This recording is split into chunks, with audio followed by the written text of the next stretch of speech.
It began like every other political stunt.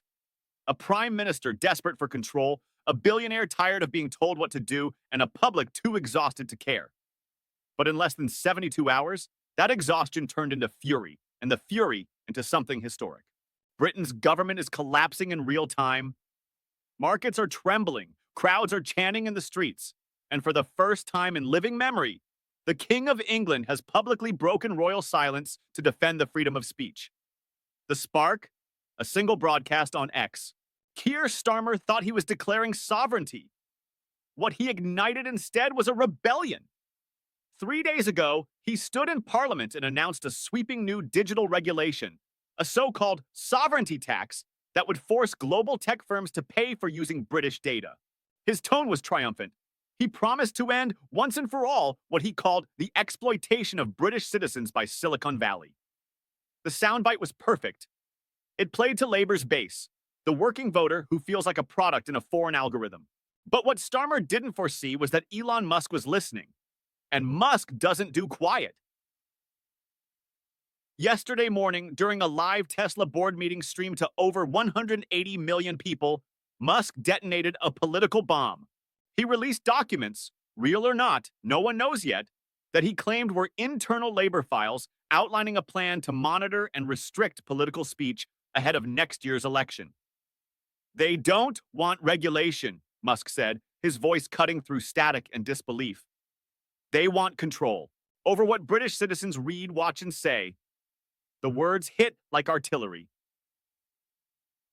Within hours, the British pound plunged 2.8% against the dollar. Its sharpest fall in a year, tech shares bled across Europe. Traders whispered of a regulatory war between London and Silicon Valley. The FTSE 100 closed down 2.4%. The Treasury tried to steady the ship with a 2 o'clock statement, but confidence had already drained out of the markets like water through a sieve. A former Bank of England advisor called it a devastating blow to Britain's credibility.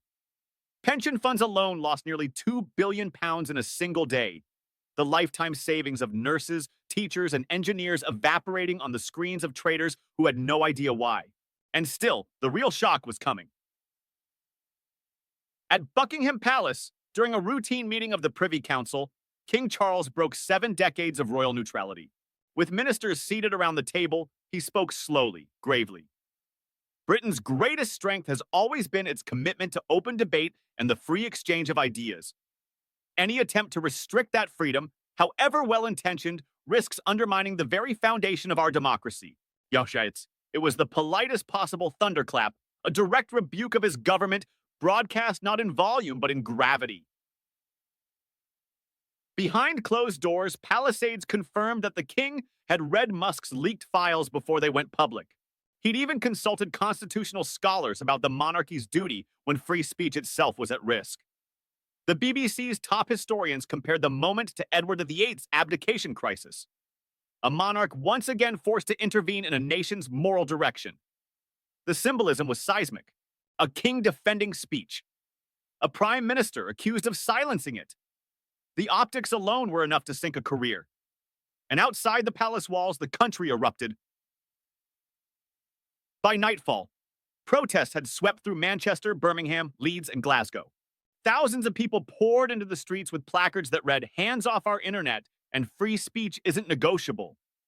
These weren't party rallies or paid agitators. They were teachers, builders, students, furious that a government elected on transparency now stood accused of censorship. A YouGov poll dropped hours later. 62% of Britons opposed the policy, including nearly half of Labour's own voters. The rebellion had gone national. Sensing blood, Rishi Sunak stepped to a podium and carved the knife deeper.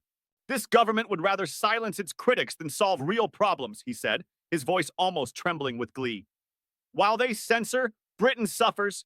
The NHS, the energy crisis, the economy, they've lost their way, and they've lost the people. And the people agreed. Freedom of information requests revealed that while citizens chose between heating and food, Labour ministers had claimed £47,000 in entertainment expenses, fine wines, luxury hotels, private dining. One retired nurse, 73-year-old Margaret Thornbury, became the face of that betrayal. She had spent 50 years in the NHS. When she fell and broke her hip, she waited 14 hours on a hospital trolley before a doctor saw her. "I worked my whole life," she told reporters, crying in pain, "and now there's nothing left for us." The clip went viral. Next to her suffering, headlines about Downing Street spending £12,000 on wine in a single month turned the public stomach. Labour had promised to be different from the Tories. Instead, it looked identical, just thirstier. Inside number 10, panic spread like smoke. Ministers shouted, AIDS leaked. Home Secretary Yvette Cooper reportedly threatened to resign unless the digital bill was scrapped. Chancellor Rachel Reeves told advisors that Starmer had completely misjudged Musk's reach.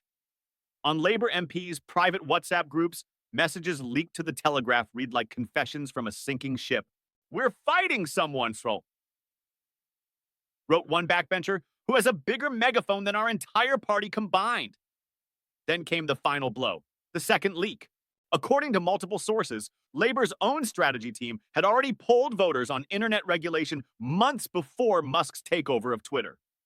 The results were crystal clear. 76% opposed any government control over social media content. Internal memos warned the policy would be politically catastrophic, but Starmer dismissed it. One advisor now claims he told the room, "Voters are confused. They'll thank us later when they understand what we're protecting them from." If that quote holds up, and the Sunday Times is preparing sworn testimonies, it could finish him. Arrogance is one thing. Arrogance caught on paper is another. Meanwhile, Nigel Farage seized his moment like a man born for it. On stage in Birmingham, under spotlights and thunderous applause, he shouted, "When governments fear citizens speaking freely, citizens should fear their government." Musk retweeted the clip with a 7-word grenade. "Britain deserves better leadership than this." Damn, that single endorsement was worth more than any campaign donation. Overnight, Farage's Reform UK party surged to 23%, just 5 points behind Labour.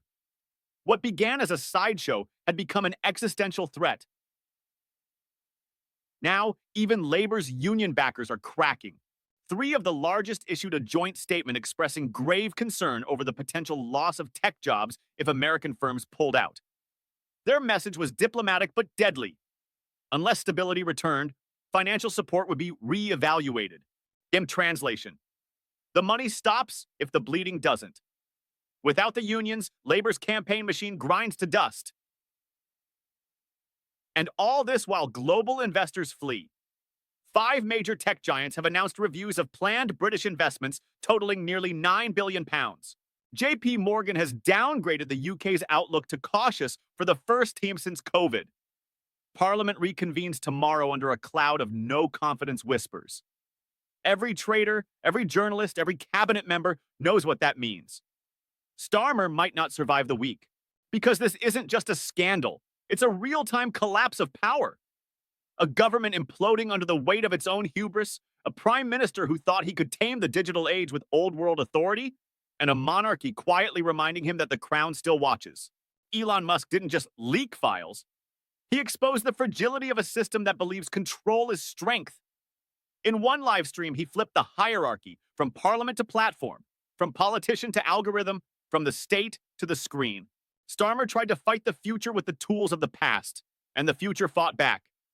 Tonight, Britain stands at a crossroads it hasn't faced in generations. A prime minister's mandate is collapsing. A king has spoken. And the internet, that wild, untamable force, has become the new parliament of the people. The only question now is whether this government falls before dawn, or whether it dares to face a public that no longer believes a word it says.